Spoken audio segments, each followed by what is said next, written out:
ನಮಸ್ಕಾರ. ಮೊನ್ನೆ ತಾನೇ ಆಮ್ನೆಸ್ಟಿ ಇಂಟರ್ನ್ಯಾಷನಲ್ ಇಂಡಿಯಾ ಅನ್ನುವ ವಿದೇಶಿ ಬಂಡವಾಳದಿಂದ ನಡೆಯುವಂತಹ ಒಂದು NGO ಬೆಂಗಳೂರಿಗೆ ಬಂದು ಬೆಂಕಿ ಹಚ್ಚಿ ಹೊರಟೋಗಿದೆ. ಈ ಹಚ್ಚಿದ ಬೆಂಕಿನಲ್ಲಿ ಉರಿತಾ ಇರೋದು ದೇಶಪ್ರೇಮ ಮತ್ತು ದೇಶದ್ರೋಹ ಅನ್ನೋ ಎರಡು ವಿಷಯಗಳು. ದೇಶಪ್ರೇಮಿಗಳು ನಮ್ಮನ್ನು ಒಪ್ಕೊಳ್ಳದೇ ಇರೋರಲ್ಲ ದೇಶದ್ರೋಹಿಗಳು ಅಂತ ಹೇಳ್ತಾನೋ, ದೇಶದ್ರೋಹಿಗಳು ಆಮ್ನೆಸ್ಟಿ ಇಂಟರ್ನ್ಯಾಷನಲ್ನ ಸಪೋರ್ಟ್ ಮಾಡಿದವರೆಲ್ಲ ದೇಶದ್ರೋಹಿಗಳು ಅಂತಾನೆ ಹೇಳ್ತಾನೋ. ದೇಶದ್ರೋಹಿಗಳು ಅಂತ ಯಾರು ಕರೆಸ್ಕೊಳ್ತಾರೋ ಅವರು ದೇಶಪ್ರೇಮದ ಬಗ್ಗೆ ಪ್ರಶ್ನೆ ಎತ್ತುತ್ತಾನೋ. ಒಂದು ವಿವಾದ ಎದ್ದಿದೆ. ನಾವು ಆಕ್ಚುಲಿ ಆಮ್ನೆಸ್ಟಿ ಇಂಟರ್ನ್ಯಾಷನಲ್ ಬಗ್ಗೆ ಮಾತಾಡಬೇಕು. ಆಮ್ನೆಸ್ಟಿ ಇಂಟರ್ನ್ಯಾಷನಲ್ನ ಉದ್ದೇಶಗಳ ಬಗ್ಗೆ ಮಾತಾಡಬೇಕು. ಆಮ್ನೆಸ್ಟಿ ಇಂಟರ್ನ್ಯಾಷನಲ್ ಇದುವರೆಗೂ ಯಾವ್ಯಾವ ಮಾನವ ಹಕ್ಕು ಹೋರಾಟಗಳನ್ನು ಕೈಗೆತ್ತಿಕೊಂಡಿದೆ, ಯಾವ್ಯಾವ ಮಾನವ ಹಕ್ಕು ಉಲ್ಲಂಘನೆಗಳ ಬಗ್ಗೆ ಧ್ವನಿ ಎತ್ತಿದೆ, ಅಂತಾರಾಷ್ಟ್ರೀಯ ಮಟ್ಟದಲ್ಲಿ ಭಾರತದ ಚಿತ್ರಣವನ್ನು ಯಾವ ರೀತಿ ಕಟ್ಟಿಕೊಟ್ಟಿದೆ ಅನ್ನೋದನ್ನ ನಾನು ಚರ್ಚೆ ಮಾಡಬೇಕು. ಬಟ್ ಅದರ ಜೊತೆಗೆ I wanted to broad base the discussion. ದೇಶಪ್ರೇಮ ಮತ್ತು ದೇಶದ್ರೋಹ ಈಚೆಗೆ ತುಂಬ ಕೇಳಿಬರ್ತಾ ಇರುವಂತಹ ಪದಗಳು. ನರೇಂದ್ರ ಮೋದಿಯವರು ಪ್ರಧಾನಮಂತ್ರಿ ಆದ ತಕ್ಷಣ ಎದ್ದಂಥ ವಿಷಯ ಇದು. ಇಡೀ ದೇಶದಲ್ಲಿ ಚರ್ಚೆ ಆಗ್ತಿರುವಂತಹ ವಿಷಯ. ಅಸಹಿಷ್ಣುತೆ ವಿಷಯ ಬಂತು, ಅಸಹಿಷ್ಣುತೆ ಜೊತೆಗೆ ದೇಶಪ್ರೇಮದ ವಿಷಯ ಬಂತು, ಕನ್ಯಾಕುಮಾರಿ ವಿಷಯ ಬಂತು. ಒಂದಾದ ಮೇಲೊಂದು ಹೀಗೆ ಬರ್ತಾನೆ ಇದೆ. ಹಾಗಿದ್ರೆ ದೇಶಪ್ರೇಮ ಏನು, ದೇಶದ್ರೋಹ ಅಂದ್ರೆ ಏನು? ಬರೀ ಘೋಷಣೆ ಕೂಗದಷ್ಟೇ ದೇಶದ್ರೋಹ ಆಗುತ್ತಾ? ಭ್ರಷ್ಟಾಚಾರ ದೇಶದ್ರೋಹ ಅಲ್ವಾ? ಪೊಳ್ಳು ಭರವಸೆಗಳನ್ನು ಕೊಟ್ಟು ಎಲೆಕ್ಷನ್ನ ಗೆದ್ಕೊಂಡ್ಬಂದು ಗೆಲ್ತಿದ್ದಾಗೆ ಕೊಟ್ಟ ಪ್ರಾಮಿಸ್ಗಳನ್ನೆಲ್ಲ ಮರೆಯೋದು ದೇಶದ್ರೋಹ ಅಲ್ವಾ? ಒಂದು ಬಹುಸಂಖ್ಯಾತ ಸಮುದಾಯದ ಸಂವೇದನೆಗಳನ್ನ ಕೇರೆ ಮಾಡದಲೆ ಅದಕ್ಕೆ ಅವಹೇಳನ ಮಾಡೋದು ದೇಶದ್ರೋಹ ಅಲ್ವಾ? ಮೈನಾರಿಟಿ ಅಪೀಸ್ಮೆಂಟ್ ದೇಶದ್ರೋಹ ಅಲ್ವಾ? ಕಮ್ಯುನಲ್ ಇಶ್ಯೂಗಳನ್ನ ಇಟ್ಕೊಂಡು ಬಂದು ಎಲೆಕ್ಷನ್ನ ಗೆದ್ಕೊಂಡು ಅಧಿಕಾರ ಹಿಡಿಯೋದು ದೇಶದ್ರೋಹ ಅಲ್ವಾ? ದೇಶದ್ರೋಹದ ವ್ಯಾಖ್ಯೆ ತುಂಬಾ ದೊಡ್ಡದು ಅಂತ ನಾನು ಅನ್ಕೊಂಡಿದ್ದೀನಿ. Sloganeering is just an incident. ಅದು I'm not even debating the sedition law. ಅದು ಬ್ರಿಟಿಷರು ಬಿಟ್ಟು ಹೋಗಿರುವಂತಹ ಪಳಿಯೋಳಿಕೆ ಅಂತ ನಾವು ಚರ್ಚೆ ಮಾಡ್ತಾನೆ ಇದೀವಿ. ಅದ್ರ ಬಳಕೆ ದುರ್ಬಳಕೆ ಎಲ್ಲ ಆಗ್ತಾನೆ ಇದೆ. I am not going to touch the law part of it. But ದೇಶದ್ರೋಹ ಅಂದ್ರೇನು, ದೇಶಪ್ರೇಮ ಅಂದ್ರೇನು ಮಾತಾಡಲೇಬೇಕಾಗಿದೆ. ಇದಕ್ಕೆ ಇವತ್ತು ನನ್ನ ಜೊತೆ ಎಂದಿನ ಹಾಗೆ ಒಂದಿಷ್ಟು ಪರಿಣತರು, ವಿದ್ವಾಂಸರು ಅತಿಥಿಗಳಾಗಿ ಸೇರ್ಕೊಂಡಿದ್ದಾರೆ. ಮೊದಲು ದಿವಾಕರ್ ಅವರು ಭಾರತೀಯ ಜನತಾ ಪಕ್ಷದ ಅಂತಃಪುರವನ್ನೆಲ್ಲ ನೋಡಿ ಕಾಂಗ್ರೆಸ್ಸಿನಲ್ಲಿ ಗುರುತಿಸಿಕೊಂಡಿರೋ ವಕೀಲರು, ಎಮಿನೆಂಟ್ ಅಡ್ವೊಕೇಟ್. ತೇಜಸ್ವಿ ಸೂರ್ಯ ಭಾರತೀಯ ಜನತಾ ಪಕ್ಷ ರಾಜ್ಯ ಯುವ ಮೋರ್ಚಾದ ಪ್ರಧಾನ ಕಾರ್ಯದರ್ಶಿ.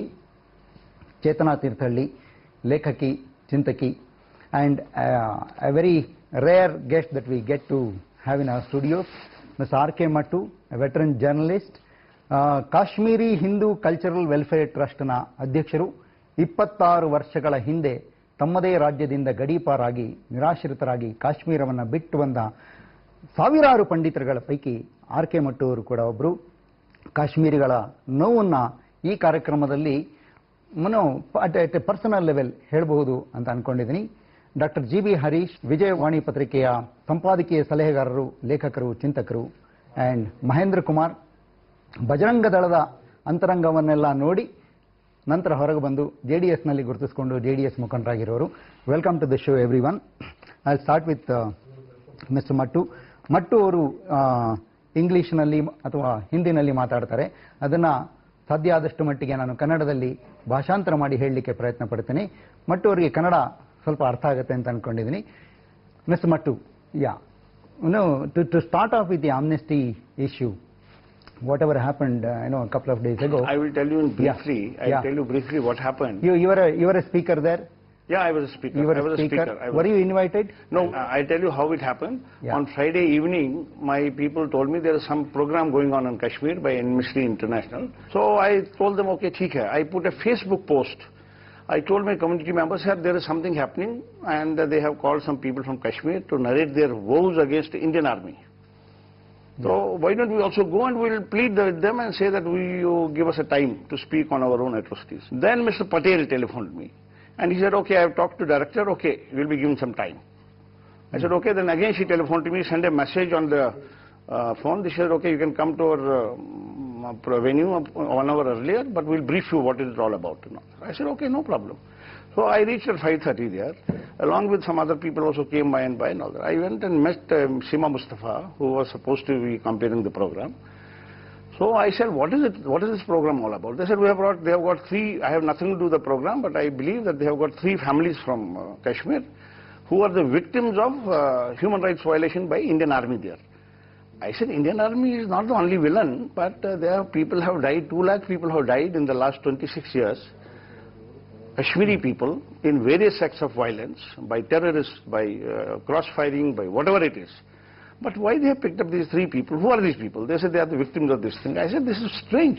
It started with the narration of this thing, and then she said, we have also with us Mr. Mattu, who is representing the Kashmiri Pandit community, and they have also done, there has been some people, some thousands of people who have left the valley in 1990. Some of the persons from the audience, he got up and said, Madam, put things in right perspective. We have lost 800 odd people were butchered, and 5.5 lakh people have been thrown out of Kashmir. Please stick to the facts. So this created some commotion here and there and all that. Everything was again settled. Then they asked these people, they showed some audio visuals and all that. I said, what is that going to show, this thing and all that? Okay, theek hai. They narrate the stories. We were there. Our heart started, It's anybody who loses a family member. See, our heart goes further. We are all human beings. So I said, I talked to those families also. They were nice. Okay, theek hai, laya unko. Narration started, ho gaya. Then the same thing what they narrated in broken Hindi, Kashmiri and all that, I don't know whether the audience could understand that or not, whatever it is. Then they showed the same thing in a skit form. They had got some skit company from Kashmir. Then this panel discussion started. When the panel discussion started, I was asked to come. I was asked to speak. And I told them only one thing, what triggered the whole thing. I said, Indian Army has been in India since 1947. They were in the state of Jammu and Kashmir from 1947 to 90. Why they are being blamed only from 90 to till date for their violations? Indian Army is in the northern states also, east, northeast states also. They are also bordering, they are also fighting insurgency. There is nothing about them. We are also in the cantonment area in Bangalore now. There is an army, we have nothing against them. They are not saying it. But why this selective targeting by Amnesty India? I said after that, I said, this is the most disciplined army in the world. Please let us all introspect. Why this is happening? Why they are killing people there? I said, if you throw stone or if you throw a grenade at army and don't allow them to do their work, what will they do? You will not get flowers. The moment I said this Indian Army is the most this thing, the whole thing got up, the whole hall got up, because there were some students also who were studying here. They were also had come, all Kashmiri students were. And they did not accept this. This was not palatable to anybody. This was not digestible by anybody. And I said, hold on please. You have made a point. Theek hai. I don't dispute it. Indian Army can also make mistakes. But I am questioning Amnesty International. I say, why you are selectively targeting only Indian Army? What is your agenda? So you asked them a question about their intentions. Did they answer? Yes, I asked. I have been asking right from 5:30 onwards. Did they tell you anything? No, they were red-faced. They didn't know how to tell him, what to tell him. I said, Madam, I am a Kashmiri. Right. My 2 lakh people of Kashmiri origin, they have died. You are silent on them. Why have you picked these 3 people? Only. Were you angered or pained? I was not. By I the was reception? very much pained. Correct. Then what has happened, sir? After that, we came back. They cut short the program. Then there was a rap singer, some Ilahi something. I don't know. I don't know. I don't follow all these things. Okay. He came in a very and started giving a rap song. They said he is going to give 5 rap songs. It was 8:30 by then. Yeah. He was giving. I was wondering, what is rap song to do with this? What has the skit got to do with this? If they have brought them here to narrate their stories, narrate the story and go back. Right. Leave it to the people. Right.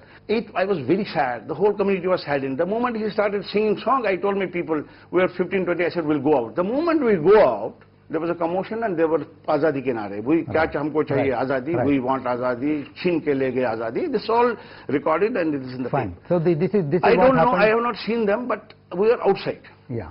And this thing happened, commotion inside, and police entered, police did not. We pleaded with police, please arrest them, please detain them, please question them.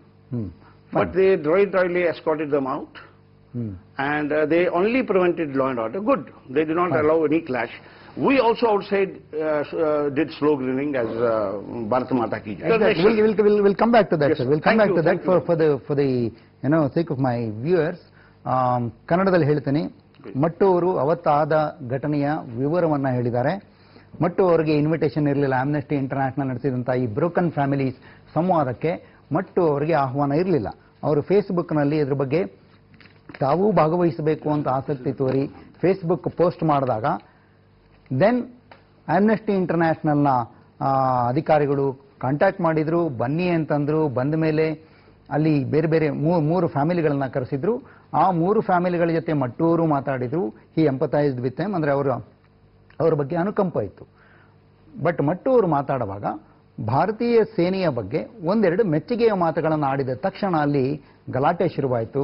ಸೈನ್ಯದ ವಿರುದ್ಧ ಘೋಷಣೆಗಳಿದ್ವು, ಆಜಾದಿಯ ಚೀತ್ಕಾರಗಳಿದ್ವು. ಇದೆಲ್ಲ ಯಾಕಾಯಿತು? Amnesty ಇಂಟರ್ನ್ಯಾಷನಲ್ನ ಉದ್ದೇಶ ಏನಿತ್ತು ಅನ್ನೋದು R K ಮಟ್ಟು ಅವರ ಪ್ರಶ್ನೆ. ಒಬ್ಬ ಕಾಶ್ಮೀರದಿಂದ ಬಲವಂತವಾಗಿ ಹೊರಗೆ ತಳ್ಳಲ್ಪಟ್ಟಂತಹ ಕಾಶ್ಮೀರಿ ಪಂಡಿತರಾಗಿ ಮಟ್ಟು ಅವರಿಗೆ ಅವತ್ತಿನ ಗಲಾಟೆ ನೋವಾಗಿದೆ. ಬಟ್ ಅವತ್ತಿನ ಗಲಭೆ ಮತ್ತು ಅವತ್ತವರಿಗೆ ಅಲ್ಲಿ ಸಿಕ್ಕ ಟ್ರೀಟ್ಮೆಂಟ್ ಅಷ್ಟೇ ನೋವಿನ ವಿಷಯ ಅಲ್ಲ. ಕಾಶ್ಮೀರಿ ಪಂಡಿತರ ಬಗ್ಗೆ ಆ ನಂತರದ ದಿನಗಳಲ್ಲಿ ಯಾರು ಮಾತಾಡಿದರೂ ಕೂಡ ಅದಕ್ಕೊಂದು ಕೋಮುವಾದದ ಬಣ್ಣವನ್ನು ಹಚ್ಚುವ ಪ್ರಯತ್ನ ನಡೀತಾ ಅನ್ನೋದು ನನ್ನ ಪ್ರಶ್ನೆ. ಆ ಹಿನ್ನೆಲೆಯಲ್ಲೇ ನಾನು ದೇಶಪ್ರೇಮ ಮತ್ತು ದೇಶದ್ರೋಹದ ಬಗ್ಗೆ ಮಾತಾಡಬೇಕಾಗತ್ತೆ. ಚರ್ಚೆ ಮುಂದುವರಿಸ್ತೀನಿ. ಅದಕ್ಕೆ ಮುಂಚೆ ಒಂದು ಸಣ್ಣ ವಿರಾಮ.